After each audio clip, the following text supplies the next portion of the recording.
आदर्श श्रोता पुनः यहाँहरू सम्पूर्णलाई स्वागत छ कार्यक्रम क्यापिटल फ्रन्टलाइन। यहाँहरू सुन्दै हुनुहुन्छ र क्यापिटल फ्रन्टलाइनमा देशको समग्र राजनीतिको बारेमा चर्चा गर्दैछौँ। तपाईँहरू सबैलाई थाहा छ यतिखेर अब कूटनीतिको सवालमा गृहमन्त्री बन्नुभएको छ रवि लामी छानेजी। उहाँका अगाडि चुनौतीका चाङहरू छन्। हेर्नुहोस्, किनभने उहाँले अब नागरिकता विधेयक सरकारले यदि संसदमा पुनः लग्नु पर्ला, लग्छु पनि भन्नुभएको छ उहाँहरूले, लगेपछि के गर्नुहुन्छ त? नागरिकताको विषयमा के हो त रवि लामी छानेको स्ट्यान्ड? अब एमसीसी र एसपीपीमा के हो त उहाँको अग्नि परीक्षा अब सुरु हुन्छ? हेर्नुहोस्, किनभने यही नै हो, राजनीतिमा विचार सिद्धान्त चाहिन्छ, पद मात्रै होइन। पदमा चाहिँ चातुर्यता चाहिन्छ, लिडरसिपमा निर्णय गर्न सक्ने क्षमता चाहिन्छ। जसले निर्णय गर्न सक्छ त्यही नेता हुन्छ। यतिखेर प्रचण्डले निर्णय गर्न सक्नुभयो, उहाँ प्रधानमन्त्री बन्नुभयो। निर्णय नगर्न सक्ने देउबा असफल हुनुभयो, कुरो त्यही नै हो। अब यतिखेर चाहिँ चातुर्यता खेलाडी, चतुर खेलाडी हुनुभयो। अहिलेको हेर्ने हो भने चाहिँ फुटबलको मेसी भयो जस्तै यतिखेर राजनीतिको चाहिँ मेसी केपी ओली हुनुभयो। केपी ओलीले चाहिँ चमत्कारिक ढङ्गबाट गर्नुभयो। तर यो गठबन्धन कति अगाडि जान्छ त? किनभने विभिन्न किसिमका प्रो चाइनाको ट्याग छ, प्रो यतिखेर चाहिँ प्रचण्डलाई जुन ट्याग छ यसलाई छिर्नुपर्ने छ। कूटनीतिमा कसरी अगाडि बढ्नु होला र गठबन्धन गर्ने सवालमा पनि सल्लाह नगरेको माधव नेपालको आरोप छ लगायतको विषयमा कुराकानी गर्दैछौँ। यतिखेर हामीसँग नेपाल कम्युनिस्ट पार्टी एकीकृत समाजवादी पार्टीका पोलिट ब्युरो सदस्य, प्रभावशाली नेता यतिखेर हामीसँग आलोक राईमाझी हुनुहुन्छ। उहाँलाई वेलकम गर्न चाहन्छु। राईमाझी, यहाँलाई स्वागत छ कार्यक्रममा। धेरै धेरै धन्यवाद नवराज सर। नयाँ सरकार बन्यो, के छ यहाँको राय सुझाव? या अहिलेको अवस्थामा प्रचण्डले जसरी चाहिँ आफूलाई चाहिँ यु टर्न गर्नुभयो चमत्कारिक ढङ्गबाट, पुरै रूपमा चाहिँ उहाँ चाहिँ 100 भनौँ 360 को डिग्रीमा चाहिँ यु टर्न हुनुभयो, के भन्नुहुन्छ तपाईँ? पहिलो कुरा त यो गठबन्धनको आवश्यकता 15 वर्ष छ, 15 वर्ष अझै जान्छ भन्ने प्रचण्ड कमरेड जसरी युटर्न लिनु भएको छ त्यो कुरा हामीलाई पनि अचम्म त लागिराखेको छ। फेरि एकाएक जो परिस्थितिको नाटकीय ढङ्गले परिवर्तन भयो त्यसमा भलै विभिन्न कोणबाट अहिले समीक्षाहरू भइराखेका छन्। त्यसका बावजुद पनि हामीलाई के लाग्छ भने सबैभन्दा ठुलो कमजोरी त आज काङ्ग्रेसले गर्यो। उसले धेरै चिजहरू गुमायो पनि र त्यस पछाडि प्रचण्डजीमा पनि जो प्रकारको उहाँको एउटा स्वभावगत विशेषता पनि हो, असाध्यै अस्थिर प्रकारको उहाँको जो प्रवृत्ति नै बनेको छ त्यसलाई फेरि उहाँले देखाइहाल्नुभयो। त्यसका बावजुद पनि उहाँ प्रधानमन्त्री हुनुभएको छ। उहाँलाई त्यसमा सर्वप्रथम त बधाई नै भन्न चाहन्छु। किन चाहिँ उहाँले चाहिँ यसरी यु टर्न गर्नुभयो? यसका पछाडि कारण के होला? यति लोभी, यति चाहिँ पदका निम्ति मर्यादा गर्ने, गठबन्धन बनाउने उहाँ नै हो, यसको डिजाइनर उहाँ नै हो। उहाँले ओलीलाई प्रतिगमनकारी भन्नुभयो, सडकमा आउनुभयो, माइती घरमा उहाँले प्रदर्शन गर्नुभयो, देशभरि जनतालाई सडकमा उतार्नुभयो र अन्ततगत बुढा नीलकण्ठबाट सुतेको देउबालाई उठाएर उहाँहरूले राजगद्दीमा पुर्याउनुभयो, सत्तासीन बनाउनुभयो। सत्तारोहणमा पुर्याएसँगै अहिले आएर फेरि एकपटक उहाँले चाहिँ यु टर्न गर्नुभयो। तपाईँहरूलाई पनि धोका, देउबालाई पनि धोका हो कि तपाईँहरूले गर्दा या कांग्रेसले गर्दा यो धोका भयो, गठबन्धन टुट्यो? कसका कारणले यस्तो भयो? पहिलो कुरा त के हो भने यसमा मुख्य दोषी भनेको त फेरि पनि कांग्रेस, नेपाली कांग्रेस हो। नेपाली कांग्रेसले चुनाव अगाडि नै आलो पालो सरकारको लागि निर्णय गरिसकेको रहेछ। आन्तरिक रूपमा भद्र सहमति भनौँ, ओली र ओली भन्छु देउबा र प्रचण्डको बिचमा त्यो भएको रहेछ। त्यसलाई इमानदारीतापूर्वक कार्यान्वयन गरेन पहिलो कुरा त्यो देउबा सरकारले अथवा देउबाजीहरूको टिमले। दोस्रो कुरा मलाई के लाग्छ भने देउबा भनेको असाध्यै अदूरदर्शी मान्छे हुनुहुँदो रहेछ। त्यसको साथसाथै देउबामा जो राजनीतिक दलको नेतामा हुनुपर्ने जो गुण हुन्छ, सूचनाहरू कलेक्सन गर्ने जो प्रकारको टिम हुन्छ, त्यसमा असाध्यै कमजोर चाहिँ उहाँ हुनुहुँदो रहेछ भन्ने लाग्छ। पहिलो कुरा त उहाँको वरिपरिका मान्छेहरू असाध्यै लोभीपापी र असाध्यै हुस्सु प्रकारका रहेछन् भन्ने मलाई लाग्छ। किन भन्दा यत्रो खिचडी पाकिरहँदा देउबा भनेको प्रधानमन्त्री भइसकेको पदमा बसिराखेका मान्छेको वरिपरि गुप्तचरदेखि लिएर सबै चिजहरू असाध्यै स्ट्रङ हुन्छ नर्मल्ली, तर उहाँको टिम सबै सुतिराखेको रहेछ। पहिलो कुरा उहाँले त कस्तो गर्नुभयो भने तपाईँले देख्नुभयो नि, उहाँले के गर्नुभयो भने गगन थापाका पछाडि त उहाँले सिआइडी लाउनुभयो, अर्थात् गुप्तचर लाउनुभयो होइन। तर उहाँले चाहिँ प्रचण्डको पछि लगाएका उहाँका चाहिँ इन्टेलिजेन्ट रिपोर्टहरू या इन्टेलिजेन्ट ब्युरोहरू किन असफल भयो त? के हो त कारण? होइन त्यही भन्दैछु मैले। त्यस कारण पहिलो कुरा त उहाँको असाध्यै धेरै स्वार्थ समूह थियो वरिपरि, हामी सबैलाई थाहा छ। अब नामै सार्वजनिक किन गर्नु पर्यो? ती मान्छेहरूको असाध्यै निहित स्वार्थको कारणले गठबन्धन टुट्यो, एउटा कुरा। दोस्रो कुरा उहाँका जो इन्टेलिजेन्सहरू थिए ती चाहिँ काम नलाग्ने बेकामे प्रकारका रहेछन्, दोस्रो कुरा। तेस्रो कुरा चाहिँ काङ्ग्रेसभित्रको अन्तर्द्वन्द्वको कारणले पनि गठबन्धन टुटेको भनेर हामीले बुझ्नुपर्छ। चौथो कुरा भनेको प्रचण्डजीले अब त्यहाँ किन जानुभयो त्यसको उपादेय त फेरि पनि उहाँले पुष्टि गर्नु पर्ला। अब तुरुन्तै प्रधानमन्त्री त यता हुँदा पनि त फ्लेक्सिबल, यदि देउबा फ्लेक्सिबल भएको भए या परिस्थिति आएको भए त उहाँ त प्रधानमन्त्री यहाँ बन्नुहुन्थ्यो, यहाँ सबै भागवण्डा पाउनुहुन्थ्यो। आखिर पाउने त्यहाँ पनि त्यहाँ ठुलो गठबन्धन बनेको छ।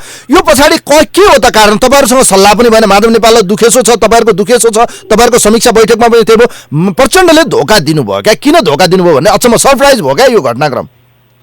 पहिलो कुरा त त्यो कुरा प्रचण्डलाई बढी थाहा होला। प्रचण्डले मैले अघि पनि अलिकति इङ्गित गरिहालेँ, धेरै त नभनौँ तर उहाँको स्वभावगत प्रवृत्तिगत विशेषता धेरै नेपालीहरूलाई थाहा भइसकेको छ।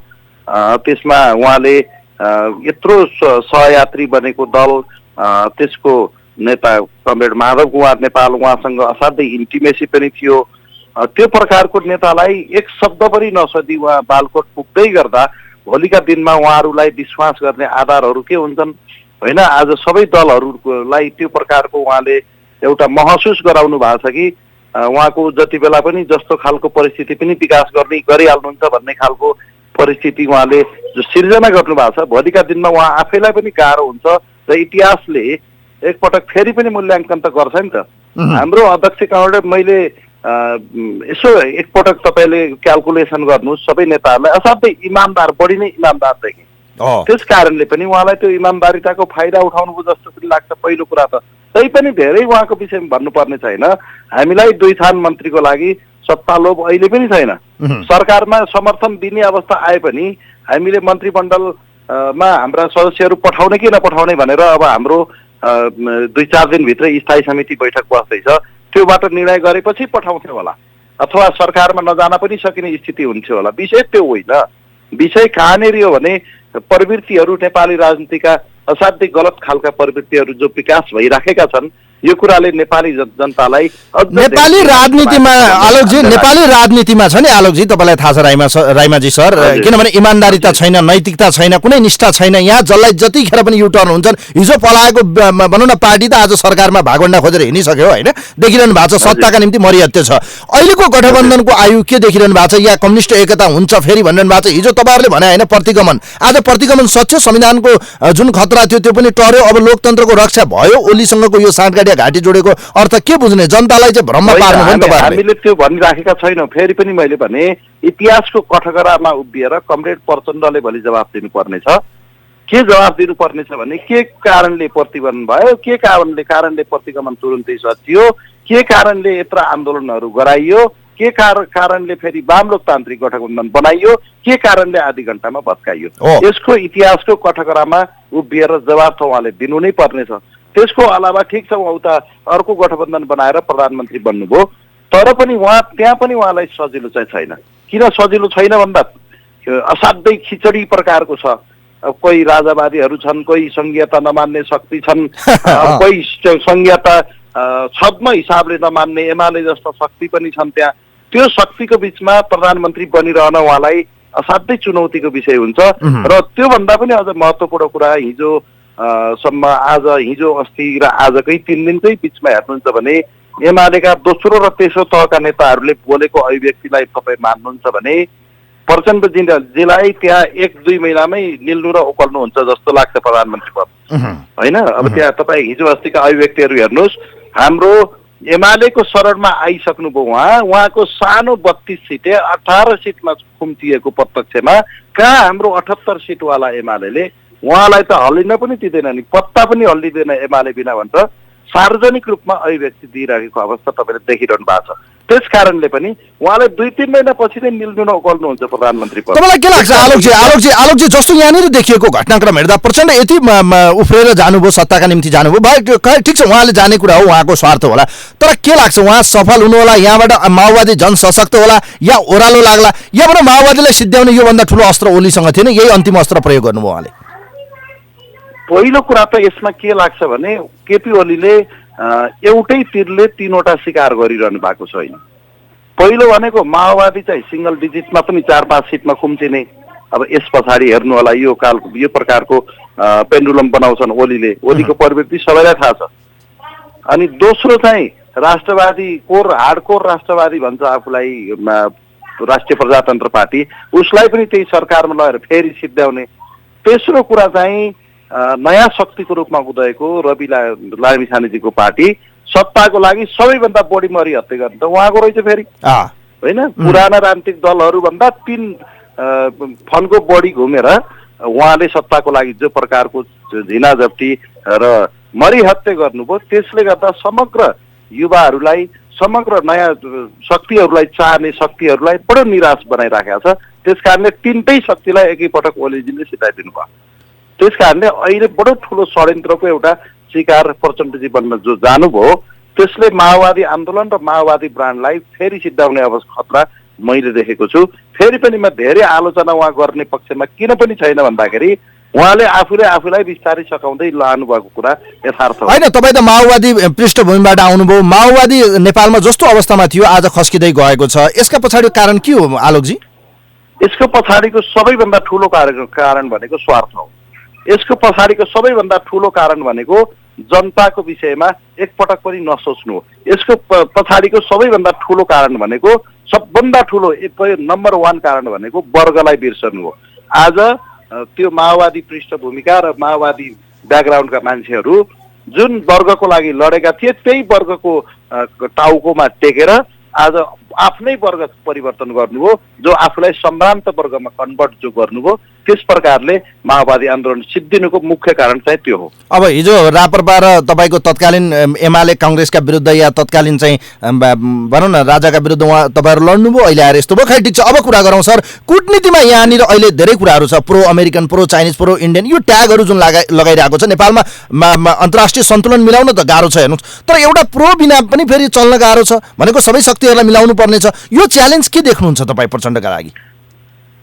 पहिलो कुरा त प्रचण्डजी कुन प्रो लिएर आउनुभयो त्यो मलाई अहिले ठ्याक्कै अब यसलाई केही घटनाक्रमहरू विकास भएपछि र केही चिजहरू म्याच्योर भएपछि मात्रै भन्न सकिएला। यो अहिले मैले थाहा नपाउँदै आरोप लगाउने कुरा भएन पहिलो कुरा। दोस्रो कुरा मान्छेहरू भनिराखेका छन् प्रो चाइनिज के भनेर, अनि भारतीय मिडियाहरूलाई आधार मान्ने हो भने त्यो अर्कै सुनिन्छ। त्यो पनि त्यतातिर पनि नजाउँ, किन भन्दा भारतीय मिडियाहरू नेपालप्रति असाध्यै असहिष्णु छन् भन्ने कुरा उनीहरूको व्यवहारबाट हामीले थाहा पाउन सक्छौँ। त्यो गाह्रो कुरा भएन। तर पहिलो कुरा त जे प्रो लिए पनि नेपालको प्रो नेप्लिज हुनुपर्छ। त्यो हुन सकिएन भने अहिले नेताहरूलाई लाग्दो हो हामी सत्तामा छौँ, कसले के गर्न सक्छ र भोलि के हुन्छ र भन्ने टाइपको स्थिति बन्ला भन्ने उहाँहरूलाई लाग्दो हो। तर त्यस्तो होइन। Too much is everything bad भनेर भनिन्छ अङ्ग्रेजीमा। अति भयो भने गुण पनि तितो हुन्छ। नेपाली जनता एकपटक उठेर यी नेताहरूका करतुतहरूलाई सहन नसकेर फेरि सडकमा आएर यी नेताहरूलाई सडकमा ल्याएर ती कुर्सीबाट झारेर फेरि सडकमा फुटबल खेल्न थाल्यो भने के हुन्छ? इतिहासमा थुप्रै घटनाहरू यस्ता भएका छन्। त्यसकारणले अब अति नगरौँ भन्ने चाहिँ मेरो हो। नेपाली जनताहरू असाध्यै आक्रान्त भइसके। नेपाल र नेपालीको पक्षमा कोही पनि बोल्ने स्थिति बनेन। आज के अरे चुनावमा नाराहरूमा मात्रै सीमित भए विषयहरू जब सत्ताको विषय आउँछ त्यसको लागि तिनात उप्रेर नयाँ शक्ति भन्नेहरू पनि लागेको त देखिहाल्नुभयो। रविजीलाई गिरिया नै चाहिएको छ, अर्कोलाई त्यही चाहिएको छ, के चाहिएको छ। तथापि रविजीको नागरिकतामाथि पनि छानबिन भइरहेको छ। यस्तो विवादास्पद व्यक्तिलाई किन गृह मन्त्रालय सुम्पिनु भयो त? यो त प्रश्नको विषय हो नि त। प्रचण्डजीलाई सोध्नुपर्छ, त्यो केपीजीलाई सोध्नुपर्छ किन दिनुभयो। किन भन्नुहुन्छ भने हिजो केपीजीले के भन्दै हुनुहुन्थ्यो 2 दिन अगाडिको अभिव्यक्ति उहाँहरूको विषयमा, 2 दिनमा उहाँहरूलाई समर्थन गर्दा के भयो? त्यसकारणले राजनीतिमा नैतिकता भन्ने चिजै नेपालको सन्दर्भमा नैतिकता नभएको, नैतिकता बाहेक अरू चिज भएको चिज भनेको राजनीति जस्तो नेपालमा बनाइएको छ। यो असाध्यै दुःखद कुरा हो। अब रविजीलाई त्यहाँ ल्याउनु भनेको मलाई लाग्छ दुधको साक्षी बिरालो भन्छन् नि, त्यस्तै भयो नि त। उहाँ अहिलेको हिसाबले हेर्ने त संदिग्ध पात्र हो। अनि उहाँको विषयमा छानबिन थियो, उहाँको अनुसन्धान जारी भएको बेला उहाँले चाहिँ भन्यो कन्फ्लिक्ट अफ इन्ट्रेस्ट अनुसार काम गर्नुहुन्छ भन्ने शङ्का छ। नयाँ शक्तिको उदय र यो सत्तारोहणलाई कसरी हेर्नुहुन्छ तपाईँहरू? यति मरिहत्ते, यति धेरै उफ्रिनु पर्ने र यति धेरै ठुलो मन्त्रालय लिएर चाहिँ उफ्रिएर जानुपर्ने कारण चाहिँ के रहेछ? यसका पछाडि कारण के देख्नुहुन्छ? यसको कारण एउटै कारण छ। पहिलो कुरा नेपालमा नयाँ शक्तिहरूको युवाहरू के अरे शक्तिमा आउनुपर्ने एउटा अपरिहार्य आवश्यकता हो। त्यसको अर्थ मैले सधैँ भन्ने गरेको छु, युवा भनेको के? युवा भनेको के चिजलाई बुझ्ने? उमेरले युवालाई मात्रै युवा बुझ्ने कि अरू चिजहरूलाई युवा बुझ्ने? दृष्टिकोणले वैज्ञानिक दृष्टिकोण राख्नेलाई युवा बुझ्ने, विचारमा स्पष्ट भएको, होइन स्पष्ट सिद्धान्त बोकेको र क्लियर भिजन भएको मान्छेलाई युवा बुझ्नुपर्छ। तर नेपाली जनताले उमेरलाई मात्रै युवा बुझ्ने प्रकारको जो भयो त्यहाँनिर नै कमजोरी हो भन्ने लाग्छ। किन भन्दा रविजीमा न विचार छ, न सिद्धान्त छ, न कुनै वैज्ञानिक दृष्टिकोण छ। त्यस्तो मान्छे आउनुभयो अनि आइसके पछाडि अब योभन्दा बढी अपेक्षा हामीले गर्नै हुने थिएन। किन भन्दा उहाँसँग विचारै छैन, दृष्टिकोणै छैन, भिजनै छैन भने त्यस्तो मान्छेबाट अरू के अपेक्षा गर्ने? अरू अपेक्षा गर्ने त कुरै भएन। फेरि पनि नयाँ शक्तिको आवश्यकता छ, नयाँ युवाहरूको आवश्यकता छ जो स्पष्ट भिजन बोकेका छन्, जो क्लियर दृष्टिकोण बोकेका छन्, वैज्ञानिक दृष्टिकोण बोकेका छन्। त्यस्तो खालका मान्छेहरूको नेपालमा अझ धेरै बढी आवश्यकता छ। तर युवाको अर्थ यो उमेरले युवा मात्रै होइन, संयोगले म पनि फेरि 35 वर्षभित्रको युवा हो। म आफै भनिराखेको छु उमेरले मात्रै युवा हुँदैन। त्यस कारणले अहिले सत्ताको झिनाझप्टी जो छ उहाँको चिन्तनमा, उहाँको प्रवृत्तिमा पुरानो दलहरूको भन्दा के फरक थियो र? त्योभन्दा धेरै अपेक्षा त गर्ने कुरा भएन। त्यस कारणले पुरानै चिन्तन बोकेको मान्छेलाई हामीले युवा र नयाँ बुझ दिनको कारणले गर्दा आज यो प्रकारको जो गम्भीर गल्ती भएको छ यो दोहोरिएको छ। अन्त्यमा मलाई बताउनुहोस् न, अहिले पछिल्लो समय प्रचण्ड र खास गरी राजेन्द्र लिङ्गदेनको यो मिलन कसरी सम्भव भयो, या यसका पछाडिको राप्रपाको भविष्य? हिजो कमल थापालाई उहाँहरूले जे गाली गर्नुभएको थियो, उहाँहरू त्योमा के चरित्रमा प्रवृत्तिमा फरक भयो ल, बताउनुहोस् त अन्त्यमा। अब तपाईँलाई ठ्याक्कै तिप्तो गरी भन्नु पर्दाखेरि भलै भोलि वाम एकता होला, सँगै भइहाला, तर पनि मलाई यो विषयले कोही टाउको दुखाइ छैन। नेपाली राजनीतिको सबैभन्दा दुःखद पक्ष भनेको लोभी पापी राजनीति हो। त्यस कारणले त्यो हिसाबले हेर्नुहुन्छ भने, व्यक्तिगत हिसाबले र सिद्धान्तलाई पर राखेर हेर्नुहुन्छ भने तात्विक अन्तर त ओलीजीमा, प्रचण्डजी र राजेन्द्र लिङ्गदेनमा के देख्नुभयो? शेरबहादुरमा के देख्नुभयो? केही देखेन नि त, होइन? आफू सत्तामा पुग्दाखेरि त्यही राजेन्द्र लिङ्गदेन पनि ठिक छ, अर्कै गठबन्धनमा हुँदा सत्तामा अर्को समीकरण बन्यो भने त्यो सबभन्दा प्रतिगामी छ भन्ने जो प्रकारको दृष्टिकोण राख्छन् यी नेताहरू, त्यो दृष्टिकोण नै को कारणले नै यिनीहरूलाई बदनामी बनाएको छ र इतिहासमा सबैभन्दा खराब पात्रको रूपमा लिइनेछ।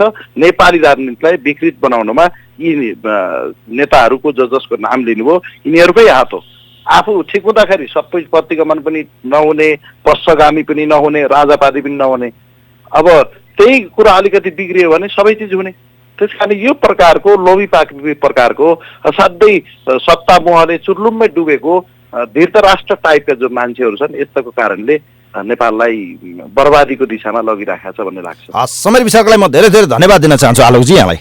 यहाँलाई पनि मेरा विचारहरू राख्ने अवसर दिनुभयो, त्यसको लागि धेरै धेरै धन्यवाद। हस्, थ्याङ्क यू सो मच। धेरै धेरै धन्यवाद दिन चाहन्छु। यतिखेर हामीसँग नेपाल कम्युनिस्ट पार्टी एकीकृत समाजवादी पार्टीका पोलिट ब्युरो सदस्य हुनुहुन्थ्यो आलोक रायमाझी, उहाँसँग संवाद गर्यो। कार्यक्रम सुनिदिनुभयो, यहाँहरू सबैलाई धन्यवाद दिँदै यो विश्लेषणकोबाट कार्यक्रमको टिमसँग म पनि बिदा हुन्छु। नमस्कार।